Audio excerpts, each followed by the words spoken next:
کرب و بلا سید سجاد ہوں میں، سید سجاد ہوں میں، نازش کرب و بلا سید سجاد ہوں میں، سید سجاد ہوں میں، حق ممنون میرا،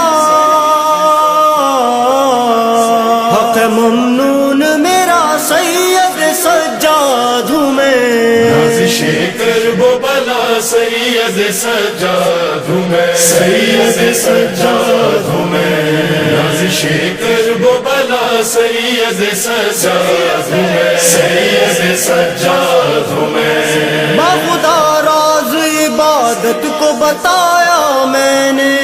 قید رہ کر بھی نمازوں کو بچایا میں نے، جل گیا حق کا دیا، جل گیا حق کا دیا سید سجاد ہوں میں، نازش کرب و بلا سید سجاد ہوں میں، سید سجاد ہوں میں، نازش کرب و بلا سید سجاد ہوں میں۔ اعوذ باللہ من الشیطان اللعین الرجیم، بسم اللہ الرحمن الرحیم، الحمد للہ رب العالمین، والصلاة والسلام والتحیۃ والاکرام علی سیدنا و نبینا و شفیع ذنوبنا و طبیب نفوسنا رحمت للعالمین ابی القاسم مصطفیٰ محمد، اللہم صلی علی محمد و آل محمد وعجل فرجہم، وعلى أهل بيته الطيبين الطاهرين المعصومين المنتخبين المنتجبين، لا سيما على بقية الله الأعظم روحي وأرواح العالمين لتراب مقدمه الفداء، عجل الله تعالى فرجه الشريف وسهل الله تعالى مخرجه الشريف، ولعنة الله على أعدائهم أجمعين من يومنا هذا إلى قيام يوم الدين، أما بعد، فقد قال الله الحكيم في كتابه المتين، بسم الله الرحمن الرحيم، ادعوني استجب لكم، صدق الله العلي العظيم۔ محترم ناظرین اور ویورز، بعرض سلام و ادب، آپ دیکھ رہے ہیں ہدایت ٹی وی اور یہ پروگرام ہے اخلاق اسلامی، اور ابتداءً آپ کی خدمت میں ان ایام ہائے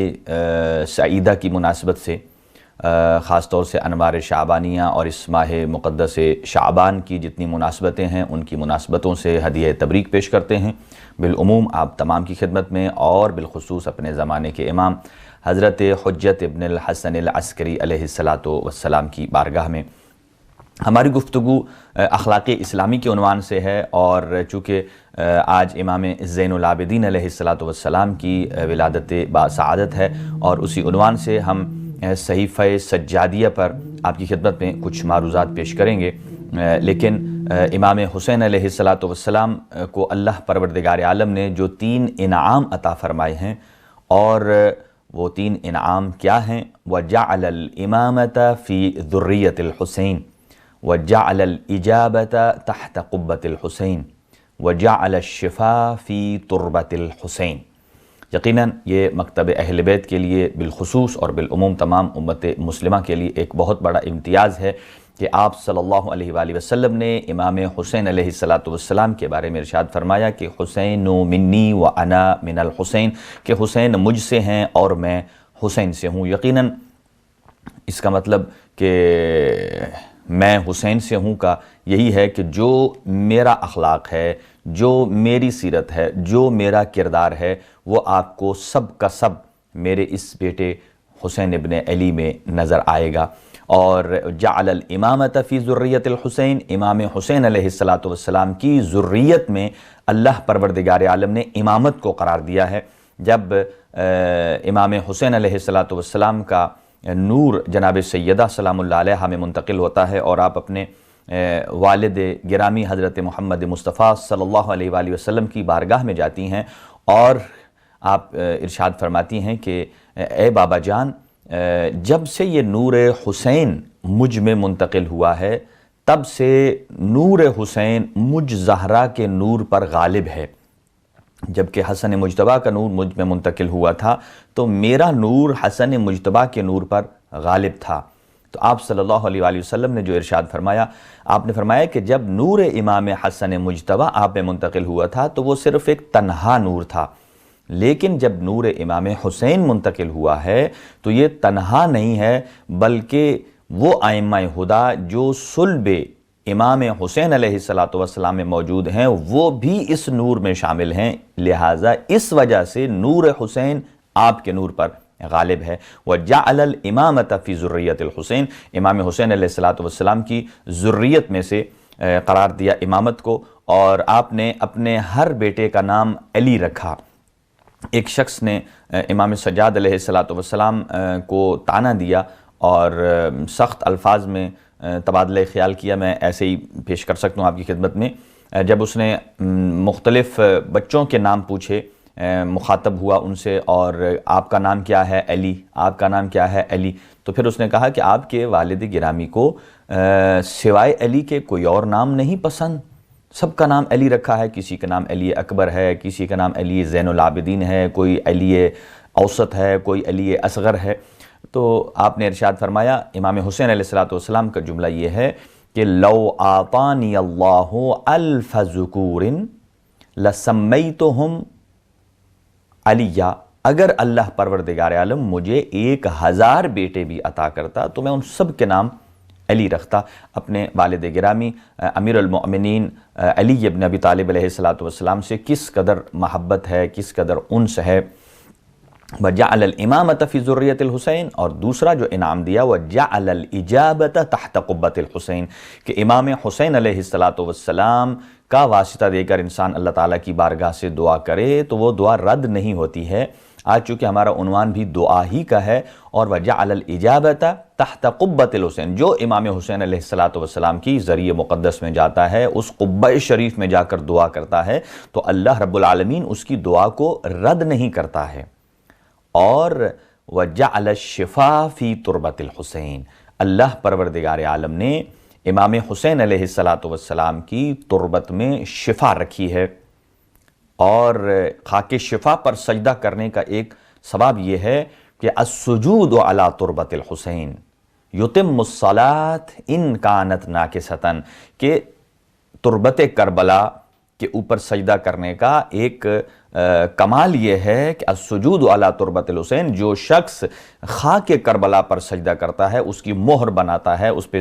سر سجود ہوتا ہے، تو یتم الصلاۃ، یہ خاک کربلا کی فضیلت یہ ہے کہ وہ اس کی نماز کو تمام کرتی ہے ان نقائص سے کہ جو انسان کی نماز میں کمی کوتاہی رہ جاتی ہے، کسی خضوع کے اعتبار سے، خشوع کے اعتبار سے،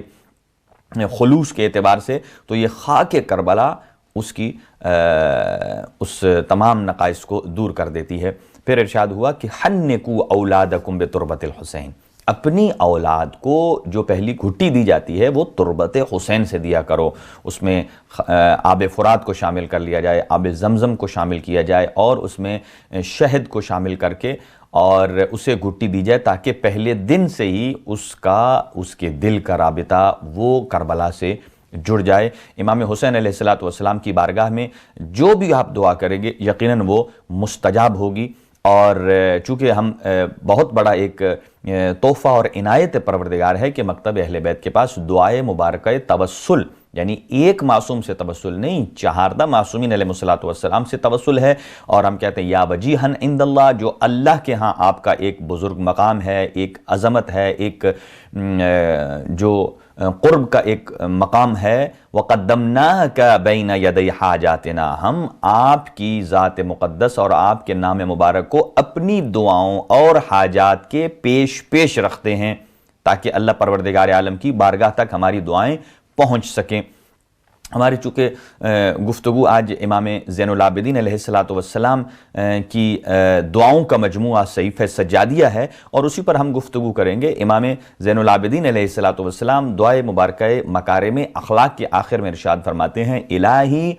امرنی ما کان بذلۃ فی طاعتک، اے اللہ مجھے طول عمر نصیب فرما جب تک کہ وہ تیری اطاعت میں بسر ہو، یعنی طول عمر کی غرض اور غایت اور مقصد کیا بیان فرما رہے ہیں کہ وہ تیری اطاعت میں بسر ہو، اور اگر تیری اطاعت میں بسر نہ ہو وَإِن كَانَ مَرْتَعًا لِلشَّيْطَانِ فَاقْبِضْنِي، اور اگر وہ میری زندگی شیطان کی چراگاہ بن جائے، یعنی تیرے اعمال کی پیروی سے گریز کرے، تیری مخالفت پر آمادہ ہو جائے، شیطان کی چراگاہ اسے ہی کہتے ہیں، تو پھر میری روح کو قبض کر لے۔ اور اس لیے کہ انسان بجائے اس کے کہ اپنی زندگی میں گناہوں کا اضافہ کرے اور اپنے نقائص کو اور اپنی جو خوبیاں ہیں ان کو کم کرے، اس سے بہتر یہ ہے کہ اللہ تعالیٰ کی ذات اسے اٹھا لے۔ لہذا دعا صحیفہ سجادیہ، جس کا دوسرا نام ہے انجیل اہل بیت، زبور آل محمد، جبکہ اس پر ایک بہت ہی مایاناز اور بہت ہی جسے کہا جائے کہ برجستہ کتاب ہے، جو امام زین العابدین علیہ السلام کی دعاؤں کی تشریح کے عنوان سے زبور آل محمد کے نام سے علامہ ڈاکٹر غلام حسین عدیل صاحب نے تصنیف کی ہے۔ یقیناً وہ ان کی تصنیف ہے، وہ ان کا بہت ہی شاہکار ایک کتاب ہے، جو آدمی اس کو پڑھتا ہے یقیناً اسے پتہ چلتا ہے کہ ان دعاؤں میں امام زین العابدین علیہ السلام نے کن معانی اور کن مطالب کو بیان فرمایا ہے۔ صحیفہ سجادیہ کے عالی مضامین اور عرفہ مفاہیم اور الہی اور آسمانی لب و لہجہ کی وجہ سے اس صحیفہ سجادیہ کو اخت القرآن بھی کہا گیا ہے، قرآن مجید کی بہن، یعنی یہ ایک اصطلاح ہے، اخت القرآن بھی کہا گیا ان مطالب اور معانی کی وجہ سے۔ امام علیہ السلام نے دعاؤں کو اس انداز کے ساتھ پیش کیا ہے کہ ہر مومن اللہ کے قریب ہوتا ہے اور ہر ظالم اور فاجر اپنے گناہوں سے ڈرتا ہے۔ یہاں ایک شبہ بھی پایا جاتا ہے کہ یہ افراد کہتے ہیں کہ امام زین العابدین علیہ السلام کا جو کلام ہے، جب ہم اس کو پڑھنے جاتے ہیں تو اس کے مطالب انتہائی ضخیم ہیں، اس میں ایک بھاری پن محسوس ہوتا ہے، بہت آسانی سے سمجھ آنے والی یہ کتاب نہیں ہے۔ جبکہ قرآن مجید کو ہم پڑھتے ہیں تو بآسانی اس کے ترجمے کو اگر 100% ایک کسی آیت کو تلاوت کیا جائے تو 100% اگر ترجمہ سمجھ نہ آئے تو 60-70% تو آ ہی جاتا ہے۔ لیکن صحیفہ سجادیہ کو جب ہم پڑھتے ہیں، اس کے الفاظ، اس کی جو فصاحت ہے، اس کی بلاغت ہے، وہ کہیں سخت نظر آتی ہے قرآن مجید سے۔ تو اس کا جواب بہت خوبصورت ہے، اور جو علماء کرام نے بیان فرمایا وہ یہ کہ چونکہ امیر المؤمنین نے بھی ارشاد فرمایا کلم الناس علی قدر عقولہم، کہ لوگوں کے ساتھ گفتگو کیجئے ان کی عقلوں، ان کی سماعتوں اور ان کی بصیرتوں کو مد نظر رکھتے ہوئے۔ لہٰذا یہاں جو مخاطب کے اعتبار سے گفتگو کی جاتی ہے، قرآن مجید فرقان حمید میں جو مخاطب ہے، جس سے خطاب پروردگار عالم ہے، وہ انسان ہیں۔ تو انسانوں کے ذہنی اور فکری سطح اور استعداد کی بنا پر اللہ پروردگار عالم نے اپنے کلام کو ان سامعین اور مخاطب جو ہیں، مخاطب کے اعتبار سے اسے نازل فرمایا۔ لیکن امام زین العابدین علیہ السلام کی جو دعاؤں کا مجموعہ ہے، اس کے الفاظ اس لیے ہمیں سخت نظر آتے ہیں، اس کی فصاحت اور بلاغت ہمارے لیے اس لیے گراں ہوتی ہے چونکہ یہ کلام امام زین العابدین علیہ السلام ہے، لیکن جو اس کا مخاطب ہے وہ اللہ پروردگار عالم کی ذات ہے۔ چونکہ دعا میں اور وحی میں یہ فرق ہے، یعنی دونوں چیزیں ارتباط ہے خالق اور مخلوق کے درمیان، لیکن وحی کا سلسلہ اللہ پروردگار عالم کی طرف سے ہے جب وہ اپنے عبد سے رابطہ کرتا ہے، اور جب انسان مخلوق اپنے پروردگار عالم سے رابطہ کرتی ہے تو اسے دعا کا عنوان دیا جاتا ہے۔ لہٰذا اس دعا اور صحیفہ سجادیہ کی فصاحت اور بلاغت اور الفاظ اس لیے سخت ہیں چونکہ مخاطب ڈیفرنٹ ہے۔ مخاطب عوام الناس نہیں ہیں کہ جن کی ذہنی سطح پر اور ان کے مطابق امام زین العابدین علیہ السلام گفتگو کریں، بلکہ ذات پروردگار والا صفات کے مطابق چونکہ اللہ پروردگار عالم سے مخاطب ہیں، انہوں نے ایسے الفاظ کا انتخاب کیا ہے کہ جو اللہ پروردگار عالم کی ربوبیت اور اس کی توحید اور اس کی الوہیت اور اس کی شان کے مطابق ہیں۔ لہٰذا اس لیے ہمیں وہ سخت نظر آتے ہیں وہ جملات، اور قرآن مجید ہمیں آسان لگتا ہے۔ لہذا جب ہم بار بار پڑھیں گے تو ہمارا مزاج بھی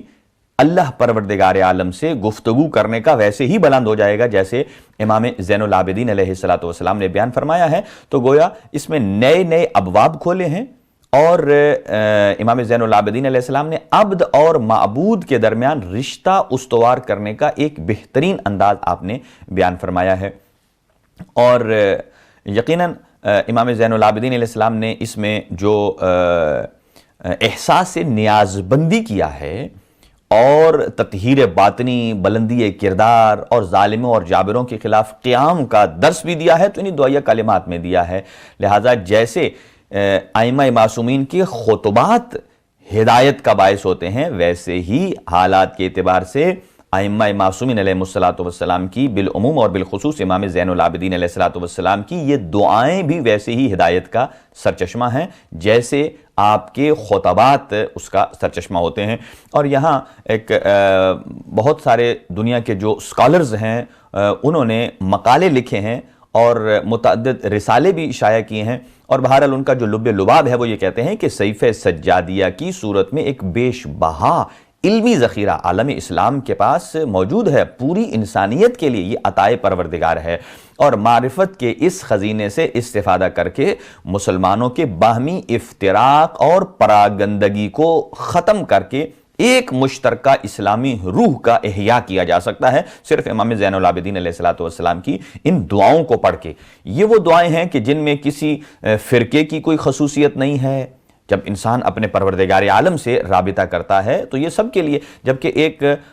مصری اسکالر ہیں، انہوں نے لکھا کہ اگر عالم اسلام میں امام زین العابدین علیہ السلام کی دعاؤں کا مجموعہ صحیفہ سجادیہ اگر نہ ہوتا تو ہمیں کما حق ہو اللہ پروردگار عالم سے مانگنے کا سلیقہ ہی نہیں آ سکتا تھا۔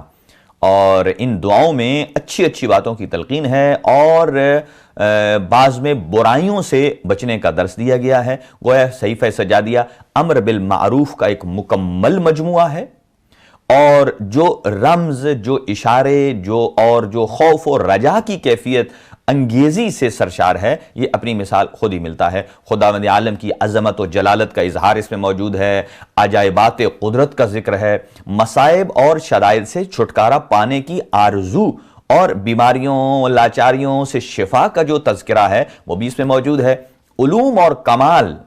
و کمال کی تحصیل، علم و عمل کی تلقین، محاسن اخلاق کی اعلیٰ تعلیمات نہایت ہی فصاحت و بلاغت کے ساتھ امام زین العابدین علیہ السلام نے بیان فرمائی ہیں۔ تو لہذا علماء مصر کے اعتراف کے مطابق صحیفہ سجادیہ بہت سے اسرار و رموز اور علوم و معارف کا خزانہ ہے جس سے مسلمان صدیوں تک غافل رہے ہیں، یہ علماء مصر کا کہنا ہے۔ اور صحیفہ سجادیہ کی جو تعلیمات ہیں، یقیناً امام زین العابدین علیہ السلام نے اس امر کی نشاندہی فرمائی ہے کہ کس طریقے سے اپنے پروردگار سے گفتگو کرنا ہے اور کس طریقے سے توبہ اور استغفار کرنا ہے، خدا سے کس طریقے سے ہم کلام ہونا ہے، اور محمد و آل محمد علیہ السلام پر کس طریقے سے درود و سلام بھیجنا ہے، والدین کے کیا حقوق ہیں، ان کے ساتھ حسن سلوک کیسے کرنا ہے، اولاد کے حقوق، فقراء کے عمراء پر کیا حقوق ہیں، اخلاقیات، معاشرت کے آداب، مصائب اور شدائد سے نبٹنے کے طریقے، صبر و استقامت کے فضائل، اور افادیت اور بیماریوں اور لاچاریوں سے کس طریقے سے چھٹکارا پایا جا سکتا ہے، اور حکومتی عہدے داران پر عوام الناس کے حقوق کیا ہیں، اسلامی آئین کیا ہے۔ لہٰذا شریعت الہیہ کے احکام، غرض یہ کہ تقریباً 54 دعائیں ہیں کہ جو علوم و معارف اور آئین زندگی کا ایک بیش بہا خزینہ ہے، جو امام زین العابدین علیہ السلام کی اس صحیفہ سجادی میں موجود ہیں، اور اس کے موضوعات بھی بڑے دلچسپ ہیں۔ یعنی انسان اگر صحیفہ سجادیہ کی اسٹڈی شروع کر دے، مطالعہ شروع کر دے، تو توحید سے شروع ہوتا ہے، معرفت پروردگار، عظمت الہی اور سبحانیت پروردگار، اور ہر دعا کی ابتدا میں ہے۔ اور پھر آپ بہت ہی دلچسپ موضوع ہے صحیفہ سجادیہ کی تیسری دعا، جو امام زین العابدین علیہ السلام جس میں تمام ملائکہ کی اقسام کو بیان فرماتے ہیں۔ یہ بہت ہی دلچسپ موضوع ہے، اور پھر انسان کی افکار اور انسان کی سوچ کے دریچے کھلتے ہیں، انسان اس زمین سے باہر نکلتا ہے اور باہر کی معلومات کو دیکھتا اور سنتا ہے اور اس کائنات کے نظام کو سمجھتا ہے۔ تو امام زین العابدین علیہ السلام نے خداوند عالم کے فضل و کرم، جود و احسان اور پروردگار نے انسانوں کو اتنا نعمتوں سے کیسے نوازا ہے ان کو شمار کرنا ناممکن ہے۔ پھر جزا اور سزا پر گفتگو ہے، ثواب و عقاب کا مفہوم ہے۔ خداوند عالم جتنا ثواب عطا کرتا ہے سب اس کا لطف و کرم ہے، احسان و عطا ہے، اور اس کی معصیت اور جو عصیان ہے وہ عذاب کا موجب بنتا ہے۔ پھر دعاؤں کی تلقین کی، اور سب سے جو بڑی بات ہے خود سازی۔ جس طرح دعائے مکارم اخلاق میں خود سازی اور معاشرہ سازی کا بہترین پیغام امام سجاد علیہ السلام نے دیا ہے، وہ اپنی مثال خود ہے۔ توکل الہی کی منازل، لوگوں سے امیدیں وابستہ نہ کرنے اور فقط ایک ہی ذات سے اپنی امید کو وابستہ رکھنا، اللہ پروردگار عالم کی ذات سے بڑی مدلل گفتگو کی ہے۔ اور پھر اس سے ہٹ کر آپ کا ایک رسالہ ہے، کتاب ہے جسے رسالۃ الحقوق کہا جاتا ہے، جس میں تمام حقوق موجود ہیں۔ اگر آپ گھر میں موجود ہیں، خود آپ کے اپنے وجود میں جتنے اعضاء پائے جاتے ہیں، ہر ایک عضو کا اپنا ایک حق ہے۔ انسان کی آنکھوں کا کیا حق ہے، زبان کا کیا ہے، انسان کے ہاتھوں کا کیا ہے۔ لہٰذا حقوق کی ادائیگی کی تلقین، حقوق اللہ الگ، حقوق العباد کو سیپریٹ، اور لوگوں کے ساتھ پیار و محبت، صلہ رحمی، عفو و درگزر، اور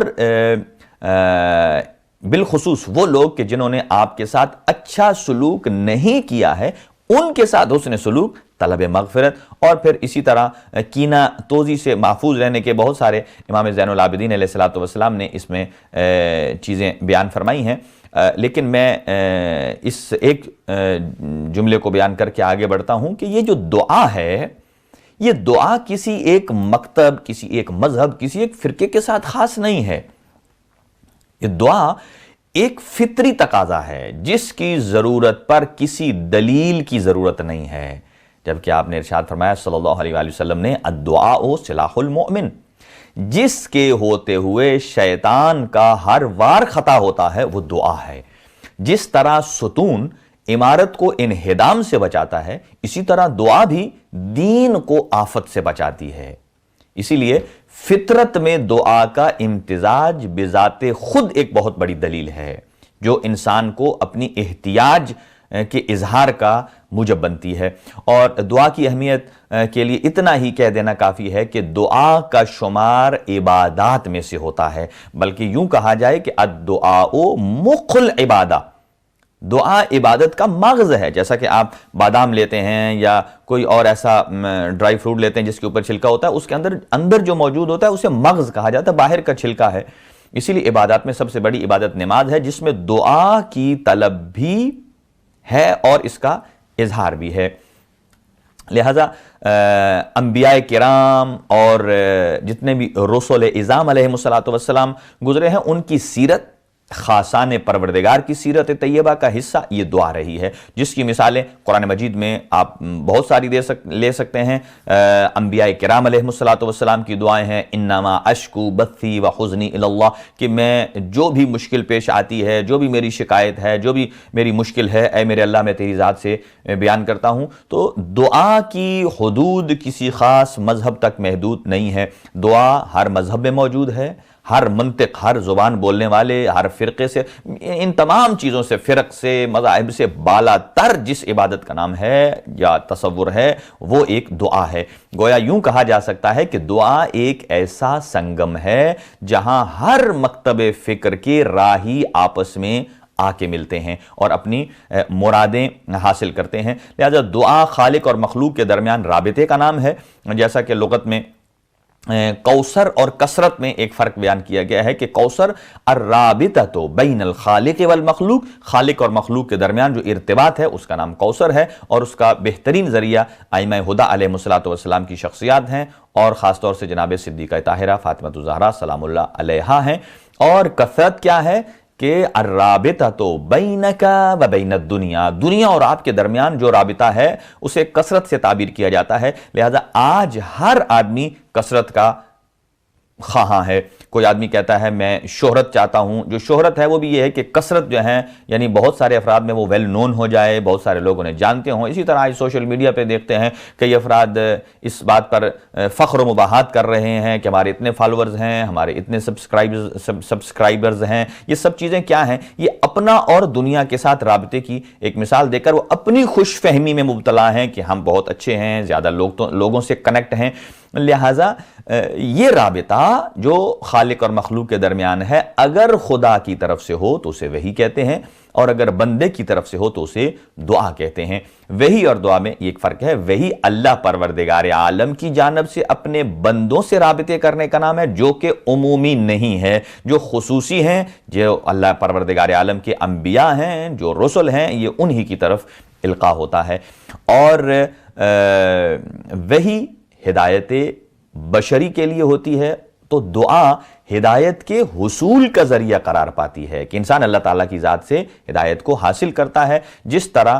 وحی میں راز بے نیاز ہے، یعنی اللہ تعالیٰ پروردگار عالم کے رموز ہیں کہ جو اپنے خاص الخاص بندوں کو عطا کرتا ہے، اسی طرح دعا میں بھی ایک چیز ہے، وہ ہے نیاز مند کا غیبی طاقت کے ساتھ اپنے رشتے کو جوڑنا، کہ ہم ہر لمحے اللہ پروردگار عالم کے محتاج ہیں۔ ہم صرف دعا کرنے میں محتاج نہیں ہیں، کھانا کھانے میں محتاج نہیں ہیں، بلکہ اگلی سانس لینے کے لیے بھی ہر سانس پر اللہ پروردگار عالم کے محتاج ہیں۔ لہٰذا دعا کو خلوص اور محبت اور تطہیر باطنی کے ساتھ مانگنا چاہیے۔ امیر المومنین یہاں خوبصورت جملہ ارشاد فرماتے ہیں الدعاء مفاتیح النجاح و مقالید الفلاح، کہ یہ جو دعا ہے یہ نجات کی چابی ہے اور فلاح کی چابی ہے۔ وَخَيْرُ الدُّعَا مَا صَدَرَ عَنْ صَدْرٍ نَقِيٍّ، بہترین دعا وہ ہے کہ جو انسان کے پاکیزہ سینے سے نکلتی ہے۔ وَقَلْبٍ تَقِيٍّ، اور پاکیزہ اور متقی قلب سے نکلتی ہے۔ وَالْمُنَاجَاتِ سَبَبُ النَّجَاحِ، اور مناجات جو ہیں یہ انسان کی نجات اور کامیابی اس کا سبب ہے۔ وَبِالْإِخْلَاصِ يَكُونُ الْخَلَاصِ، کہ انسان اگر اخلاص خلوص دل سے نیت کرے تو عذاب سے چھٹکارا پا سکتا ہے۔ فَإِذَا اشْتَدَّ الْفَزَعُ فَإِلَى اللَّهِ الْمَفْزَعُ، چنانچہ پریشانیوں کی انتہا کے موقع پر جب پناہ گاہ کی ضرورت ہوتی ہے تو انسان جتنی شدت سے دعا کرتا ہے پروردگار عالم کی مدد اتنی ہی انسان کے شامل حال ہوتی ہے۔ لہذا غیبت امام زمان میں ایک جو کثرت سے دعا ہے وہ کرنی چاہیے۔ 11ویں امام نے ارشاد فرمایا اکثر الدعاء بتعجیل الفرج فإن ذلك فرجکم، کہ تعجیل ظہور کی زیادہ سے زیادہ دعا کیا کرو، کیوں؟ اس سے تمہارے امور میں آسانیاں پیدا ہوتی ہیں۔ لہٰذا آپ نے ارشاد فرمایا، پاک پیغمبر صلی اللہ علیہ وآلہ وسلم نے ارشاد فرمایا کہ لا يرد القضاء الا الدعاء، کہ قضاء الہی کو دعا کے سوا کوئی چیز ٹال نہیں سکتی ہے، لہٰذا دعا کرنی چاہیے۔ ان اللہ تعالی، آپ نے ارشاد فرمایا کہ اگر قضاء و قدر کے اسباب میں سے کوئی چیز ہے تو وہ دعا ہے، اور لوح محفوظ پر جو چیز مؤثر ہو سکتی ہے وہ دعا ہے۔ لیکن فرماتے ہیں کہ ان اللہ لا یجری الامور الا باسبابها، یہ بات یاد رکھیے کہ خداوند عالم نے امور کو چلانے کے لیے اسباب کو پیدا کیا ہے، اور وہ خود مسبب الاسباب ہے، جس کے لیے سبب پیدا کر دے اس کی اپنی شان ہے، اور جسے دعا کا سبب نصیب ہو گیا اس کی قبولیت کا سامان بہر کیف فراہم ہو جاتا ہے۔ لہذا دعا ایک بہت بڑی نعمت پروردگار ہے اگر انسان اس کو سمجھے۔ اب آئیے امام زین العابدین علیہ السلام کی جو دعائیں ہیں ان دعاؤں میں مختلف قسم کی ادعیہ ہیں، لیکن امام زین العابدین علیہ السلام نے ادعونی استجب لکم کی تفسیر میں بہت کچھ لکھا ہے، اور یہاں امیر المؤمنین کا ایک فرمان ذیشان ہے، فرماتے ہیں ما کان اللہ لیفتح باب الدعاء ویغلق عنہ باب الاجابہ، کہ ایسا ممکن نہیں ہے کہ اللہ پروردگار عالم دعا مانگنے کے دروازے کو کھلا رکھے اور قبولیت کے دروازے کو بند کر دے، یہ ممکن نہیں ہے۔ جبکہ ادعو فعل امر ہے، گویا اللہ پروردگار عالم نے دعا مانگنے کو واجب قرار دیا ہے۔ ایسے ہی اگر ہم سے گناہ سرزد ہو جائیں تو ہمارے لیے توبہ کرنا یہ واجب ہے کیوں؟ یہ عقل انسانی کہتی ہے. کس طریقے سے واجب ہے؟ نص قرآنی بھی ہے، توبو الی اللہ توبۃ نصوحا، کہ اللہ پر توبو فعل امر ہے، توبہ کیجئے، توبو الی اللہ توبۃ نصوحا، اور توبہ کرنا واجب بعنوان عقل بھی ہے، چونکہ جو انسان گناہ کرتا ہے یا گناہ گار ہو جاتا ہے تو یہ گناہ انسان کے لیے ضرر دیتے ہیں، یہ نقصان کا باعث ہیں. وہ ضرر دنیاوی بھی ہے، ضرر اخروی بھی ہے. دنیا میں یہ ہے کہ بہت سارے گناہ ایسے ہیں کہ جن کے آثار دنیا میں ظاہر ہو جاتے ہیں. جیسا کہ انسان قطع رحمی کرتا ہے اس کا نتیجہ بہت جلدی آتا ہے، جب انسان صلہ رحمی کرتا ہے اس کا نتیجہ بھی بہت جلدی آتا ہے. لہٰذا بہت سارے گناہ ایسے ہیں کہ جو دنیا میں بھی اثر رکھتے ہیں اور آخرت میں تو ان کا اثر ہے ہی ہے. تو انسان کے لیے یہ چیزیں نقصان کا باعث ہیں. تو عقل انسانی کہتی ہے جو چیز آپ کے وجود کو نقصان دے رہی ہے اس سے بچنا انسان کے لیے واجب ہے. جیسا کہ کہیں آگ جل رہی ہو اور آپ فوراً ایک جگہ بیٹھے ہو، آگ جل جائے، وہاں سے آپ کا نکلنا، اپنے آپ کو بچانا واجب ہے. کیوں؟ اس لیے کہ یہ جو وجود ہمارا جسم ہے کہ یہ امانت الہی ہے، ہم اس کے مالک نہیں ہیں، اسی لیے خودکشی حرام ہے، چونکہ ہمارا اس پر تسلط نہیں ہے. یہ امانت ہے اللہ پروردگار عالم کی طرف سے، لہٰذا ہم نے امانت میں دیانت سے کام لینا ہے. لہٰذا توبو الی اللہ توبۃ نصوحا، یہ گناہ ہمارے لیے نقصان کا باعث ہوتے ہیں، اور نقصان سے بچنا، ضرر سے بچنا عقل کہتی ہے کہ یہ واجب ہے. اور اللہ پروردگار عالم نے حضرت آدم علیہ السلام کو جو وحی ارشاد فرمائی، وقال الامام الباقر علیہ السلام، امام محمد باقر علیہ السلام ارشاد فرماتے ہیں، اوحى اللہ تعالی الی آدم علیہ السلام، اللہ پروردگار عالم نے حضرت آدم علیہ السلام پر وحی فرمائی، یا آدم انی اجمع لک الخیر کلہ فی 4 کلمات، اے آدم میں نے آپ کے لیے تمام کی تمام خیر کو 4 کلمات میں جمع کر دیا ہے. اگر ہم یہ دیکھیں تو یہ بہت بہترین، یعنی حدیث قدسی کے یہ جملے ہیں، اور امام محمد باقر علیہ السلام بیان فرما رہے ہیں کہ 4 کلمات میں تمام کی تمام خیر کو جمع کر دیا. واحدۃ منہن لی وواحدۃ لک وواحدۃ فیما بینی وبینک وواحدۃ فیما بینک وبین الناس. ان 4 کلمات میں سے جو پہلا کلمہ ہے اللہ پروردگار عالم نے فرمایا وہ میری ذات کے لیے مخصوص ہے، اور دوسرا کلمہ آپ کے لیے مخصوص ہے، اور تیسرا وہ ہے کہ جو آپ کے اور میرے درمیان مشترک ہے، اور چوتھا وہ ہے جو آپ کے اور عوام الناس لوگوں کے درمیان پایا جاتا ہے. فرمایا فَأَمَّا الَّتِي لِي، جو کلمہ میرے اللہ کے لیے خاص ہے، میری ذات کے لیے خاص ہے، وہ یہ فَتَعْبُدُونِي وَلَا تُشْرِكُ بِي شَيْئًا، کہ آپ میری ہی عبادت کریں چونکہ میں ہی لائق عبادت ہوں، اور وَلَا تُشْرِكُ بِي شَيْئًا، میرے ساتھ کسی چیز کو شریک قرار نہ دیں. یہ میری ذات کے لیے خاص ہے، چونکہ میری ذات وہ ہے کہ جو واجب الوجود ہے، جو اپنی ذات میں، اپنی صفات میں، اپنی عبادت میں وہ یکتا ہے. وَأَمَّا الَّتِي لَكَ، اور وہ دوسری چیز جو حضرت آدم علیہ السلام کو اللہ پروردگار عالم نے ارشاد فرمایا کہ آپ کے لیے خاص ہے، فَأُجَازِيكَ بِعَمَلِكَ أَحْوَجَ مَا تَكُونُ إِلَيْهِ، اور وہ یہ کہ آپ جو عمل انجام دیں گے آپ کے عمل پر آپ کو جزا دی جائے گی، آپ کو ثواب دیا جائے گا، آپ کو انعام دیا جائے گا، اور احوج ما تکون الیہ، اور آپ کی جو شدید ترین حاجات ہیں ان کو پورا کیا جائے گا. اور تیسرا کلمہ وَأَمَّا الَّتِي بَيْنِي وَبَيْنَكَ فَعَلَيْكَ الدُّعَاءُ وَعَلَيَّ الْإِجَابَةُ. ہم اپنے موضوع کے ساتھ کنیکٹ ہو گئے دوبارہ کہ تیسری چیز، تیسرا کلمہ کیا ہے کہ وہ آپ کے اور مجھ اللہ کے درمیان ہے، ہمارے بیٹوین ہے. فَعَلَيْكَ الدُّعَاءُ، آپ کے اوپر واجب اور لازمی ہے. جو افراد عربی گرامر سے آشنا ہیں وہ جانتے ہیں کہ لفظ علی جب ایسے موقع پر استعمال ہوتا ہے تو یہ وجوب کے معنی دیتا ہے. فَعَلَيْكَ الدُّعَاءُ، آپ کے اوپر لازمی ہے کہ آپ دعا کریں. وَعَلَيَّ الْإِجَابَةُ، اور مجھ اللہ کے اوپر، اپنے اللہ تعالیٰ کی ذات نے اپنے اوپر واجب قرار دیا ہے کہ وہ آپ کی دعا کو قبول کرے گا. لہٰذا دعا،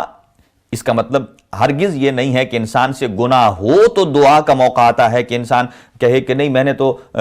کوئی گناہ کیا ہی نہیں ہے لہٰذا مجھے دعا کی ضرورت نہیں ہے. نہیں، ایسی بات نہیں ہے. دعا صرف گناہوں پر نہیں ہے، استغفار کے اور زیادہ فوائد ہیں جو قرآن مجید میں بیان ہوئے ہیں، اور ہم کسی اور نشست میں ان کو آپ کی خدمت میں پیش کریں گے، چونکہ خود توبہ اور استغفار کرنا یہ انسان کی اللہ پروردگار عالم سے جو احتیاج ہے اس کو ظاہر کرتا ہے کہ اگر علی کل شیء قدیر ہے تو تیری ہی ذات ہے، اور میں ہر لمحے تیری ذات سے استغفار، توبہ، اور ائمہ معصومین علیہ السلام جب توبہ اور استغفار کرتے ہیں اس کا مطلب یہ نہیں ہے کہ وہ گناہوں سے استغفار کرتے ہیں، وہ تو معصوم ہیں، لیکن دعا خود انسان کے مراتب کو بلند کرتی ہے، انسان کے مراتب کو علو عطا کرتی ہے، اللہ پروردگار عالم کے نزدیک قرب میں اضافہ ہوتا ہے۔ اسی طرح آپ صلی اللہ علیہ وآلہ وسلم نے ارشاد فرمایا اگر کسی شخص کو کوئی نعمت ملتی ہے تو اسے کہنا چاہیے الحمدللہ رب العالمین، اور اگر کسی مصیبت میں گرفتار ہوتا ہے تو اسے کہنا چاہیے لا حول ولا قوت الا باللہ،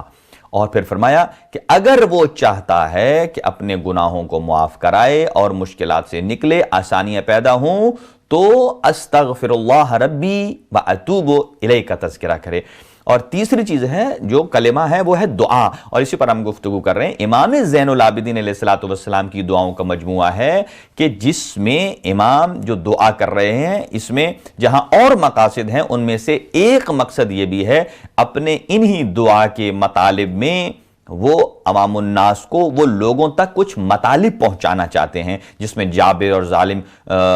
حکمرانوں کے بارے میں بھی تذکرہ ہے، اور جو چوتھی چیز ہے ہم اس پر ڈیٹیل سے آگے گفتگو کریں گے۔ پھر جو چوتھا کلمہ ہے اما التی فیما بینک و بین الناس، اور چوتھی چیز یہ ہے وہ آپ کے اور لوگوں کے درمیان ہے، جو اللہ پروردگار عالم حضرت آدم علیہ السلام کو ارشاد فرما رہا ہے، وہ کیا ہے؟ فَتَرْضَى لِلنَّاسِ مَا تَرْضَى لِنَفْسِكَ، آپ لوگوں کے لیے وہی چیز پسند کریں جو اپنی ذات کے لیے پسند کرتے ہیں۔ یہ اخلاقیات میں بھی آتا ہے، اگر آپ اپنی ذات کے لیے پسند کرتے ہیں کہ کوئی آدمی آپ سے جھوٹ نہ بولے، ہمیشہ سچ بولے، تو آپ بھی لوگوں کے لیے یہی پسند کیجئے کہ میں بھی جب بھی کسی سے بولوں تو جھوٹ نہ بولوں، ہمیشہ سچ بولوں۔ اسی طرح ہر آدمی پسند کرتا ہے اپنی ذات کے لیے کہ کوئی آدمی کسی جلسے میں، کسی محفل میں، کسی پارٹی میں میری غیبت نہ کرے، مجھ سے حسد نہ کرے۔ تو لہٰذا اگر ہم یہ کسی کے لیے پسند کرتے ہیں، کریں تو کیسا کہ ہم بھی کسی کی غیبت نہیں کریں، ہم کسی کی نکتہ چینی نہیں کریں، ہم حسد نہیں کریں، چونکہ ان الحسد یاکل الذنوب کما تاکل النار الحطب، یہ حسد جو ہے یہ ایک ایسی اندرونی جلا دینے والی بیماری ہے۔ آپ صلی اللہ علیہ وآلہ وسلم کا ارشاد گرامی ہے کہ جیسے آگ خشک لکڑی کو جلا دیتی ہے، ویسے ہی حسد انسان کو اندر اندر سے کھا جاتا ہے۔ لہذا یہ کچھ ایسی مضی وبائیں ہیں، بیماریاں ہیں جن سے اپنے آپ کو بچانے کی ضرورت ہے۔ اور آ جائیے امام زین العابدین علیہ السلام، امام علیہ السلام نے تقریباً 1000 سے زیادہ غلام خریدے ہیں، ان غلاموں کو لیا، اپنے پاس رکھا، ان کی تعلیم اور تربیت کا اہتمام کیا، تعلیم اور تربیت کر کے پھر ان کو راہ خدا میں آزاد کر دیا، یہاں تک کہ آپ کے ایک غلام ہے جس کا نام ہی پڑ گیا تھا مستجاب الدعوات، کہ جب کوئی آدمی آتا اور ان سے دعا کراتے تھے تو ان کی دعا ہمیشہ قبول ہوتی تھی، لہذا ان کا نام پڑ گیا کہ مستجاب الدعوات۔ لہذا یہ امام علیہ السلام کی تعلیمات کا اثر ہے کہ جن کا غلام مستجاب الدعوات ہے تو وہ خود آقا کیسے ہوں گے؟ اللہ اکبر۔ لہذا امام زین العابدین علیہ السلام، میں جس چیز کو بیان کرنے جا رہا ہوں وہ علم اور تعلیم سے متعلق ہے، چونکہ علم ایک ایسی کیفیت ہے کہ العلم نور یقذف اللہ فی قلب من یشاء، کہ علم ایک ایسا نور ہے کہ اللہ پروردگار عالم جس کے دل میں چاہتا ہے یہ نور اتار دیتا ہے۔ اسی لیے بعض افراد ایسے ہیں کہ جن کے پاس علمی معلومات بہت زیادہ ہیں لیکن ساتھ حکمت نہیں ہے، وہ ایسی بات کہیں ایسی جگہ کہہ جاتے ہیں جو کہنے کا مقام نہیں ہے۔ اس کا مطلب یہ ہے کہ ان کے پاس جنرل نالج کا علم تو آ گیا، معلومات اکٹھی کرنے کا نام علم نہیں ہے، بلکہ وہ علم ہے کہ جو انسان کو عمل پر وادار کرے، جو انسان کو عمل پر آمادہ کرے۔ تو یہ علم ایک نور ہے، اور نور ہوتا ہی وہ ہے جو انسان کے دل میں روشنی پیدا کرتا ہے۔ روشنی کا مطلب یہ ہے کہ جو انسان کے دل میں کرن پیدا کی ہے، ایک سورج کی چمک سی دیتا ہے، اور یہ چمک جب انسان عمل کرتا ہے تو اس چمک میں اور زیادہ اضافہ ہو جاتا ہے۔ تو امام زین العابدین علیہ السلام کی دو اخلاقیات اور صفات انتہائی پسندیدہ تھیں. ان میں سے ایک یہ کہ جب بھی کوئی طالب علم آتا، جب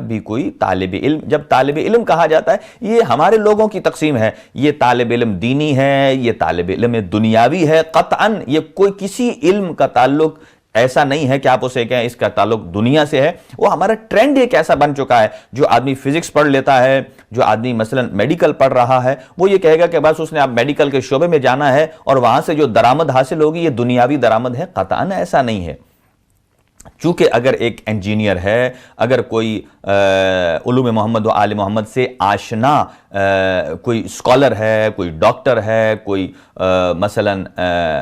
کسی بھی شعبے ہائے زندگی سے تعلق رکھتا ہے، تو جب وہ انجینئر بنے گا، پروفیسر بنے گا، طالب علم، اگر پروردگار عالم نے اسے اہل بیت اطہار علیہ السلام کے علوم اور معارف سے اس کے قلب کو اگر سرشار کیا ہے، تو پھر وہ اسے یہ نہیں کہا جائے گا کہ وہ صرف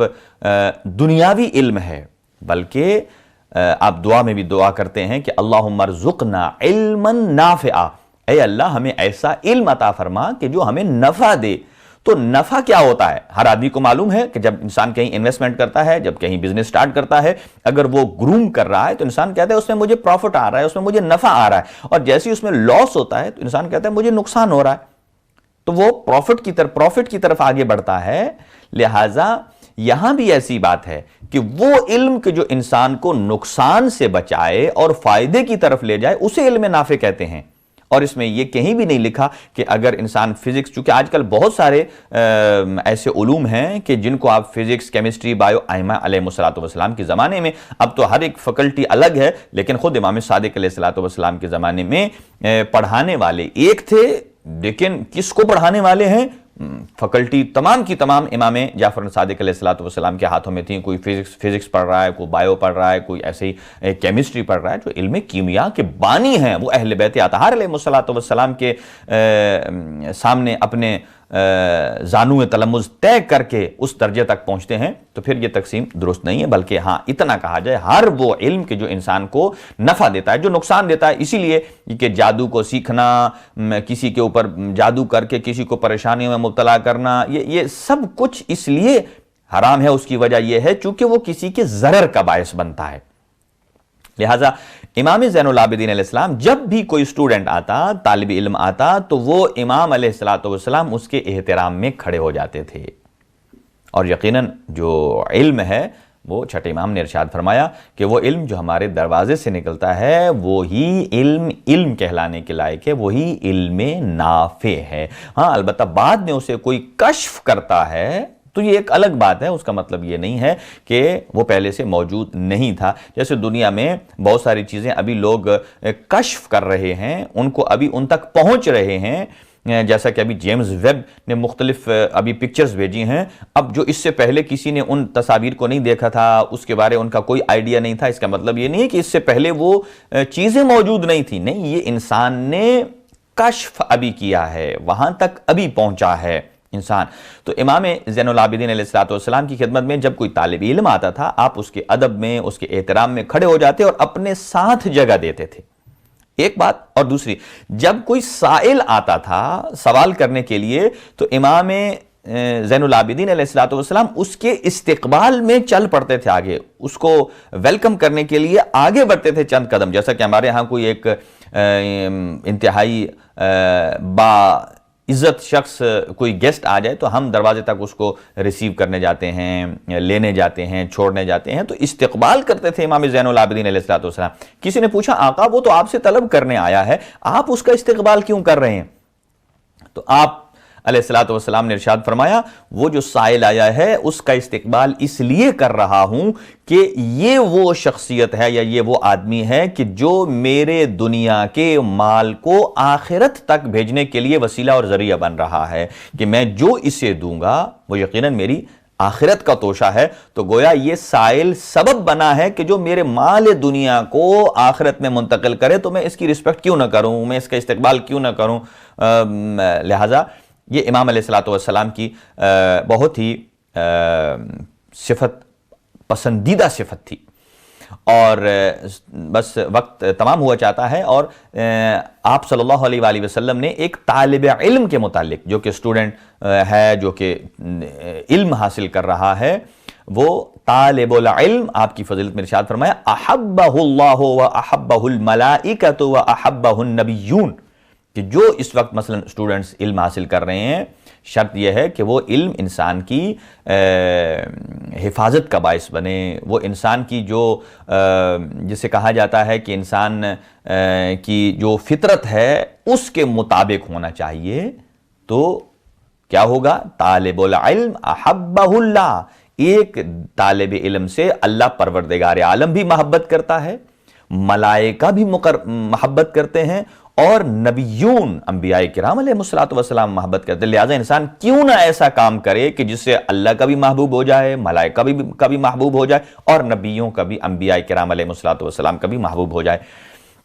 لہٰذا علم حاصل کرنا، وَلَا يُحِبُّ الْعِلْمَ إِلَّا سَعِيدًا، پھر آپ نے ارشاد فرمایا کہ جو خوشبخت آدمی ہے وہی علم سے محبت کرتا ہے۔ لہٰذا آج ضروری ہے کہ ہر فرد بالعموم، لیکن بالخصوص مکتب تشیع کا جو فرد ہے، جو جوان ہے، جو نوجوان ہے، اسے اپنے اوپر واجب اور لازمی قرار دینا چاہیے کہ وہ علم حاصل کرے، اور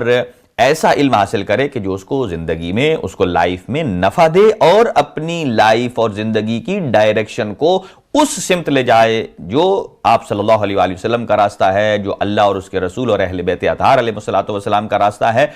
فَطُوبَى لِطَالِبِ الْعِلْمِ یوم القیامہ، آپ صلی اللہ علیہ وآلہ وسلم ارشاد فرماتے ہیں کہ قیامت والے دن جو اسٹوڈنٹ ہے، طالب علم، وہ خوش بختی میں ہوگا، وہ خوشی میں ہوگا، مسرور ہوگا۔ وَمَنْ خَرَجَ من بیتہ یلتمس بابا من العلم کتب اللہ لہ بکل قدم ثواب شہید من شہداء بدر۔ آپ صلی اللہ علیہ وسلم ارشاد فرماتے ہیں کتنی ویلیو ہے ایک سٹوڈنٹ کی، اور امام زین العابدین علیہ السلام اس لیے غلاموں کو خریدتے تھے اور انہیں اپنے پاس تعلیم و تربیت کا اہتمام کرتے تھے۔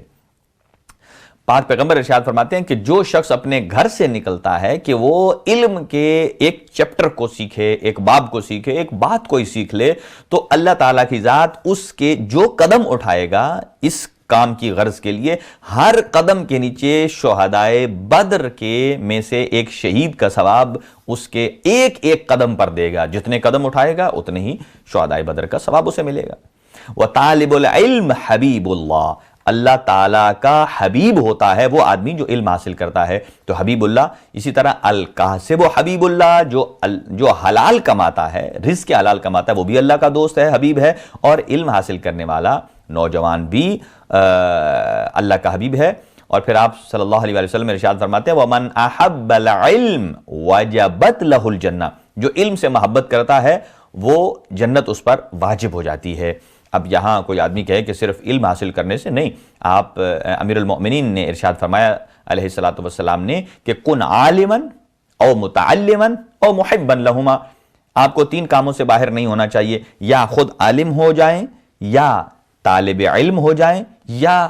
ان دونوں سے محبت کرنے والے ہو جائیں۔ اور علم نافع وہ ہوتا ہے کہ جو علم انسان کو عمل پر وادار کرتا ہے۔ صرف علم کافی نہیں ہے، بلکہ وہ علم کمال تک انسان کو پہنچاتا ہے کہ جو اپنے ساتھ پلس عمل رکھتا ہوگا۔ جیسا کہ ایک آدمی کو معلوم ہے کہ مثلا میں ایک ایگزامپل دے رہا ہوں کہ میں اس جگہ جاؤں گا تو وہاں ایک گہرا کھڈا ہے، میں گر جاؤں گا، تو اس کے باوجود اگر وہاں جاتا ہے تو پھر یہ علم نہیں ہے۔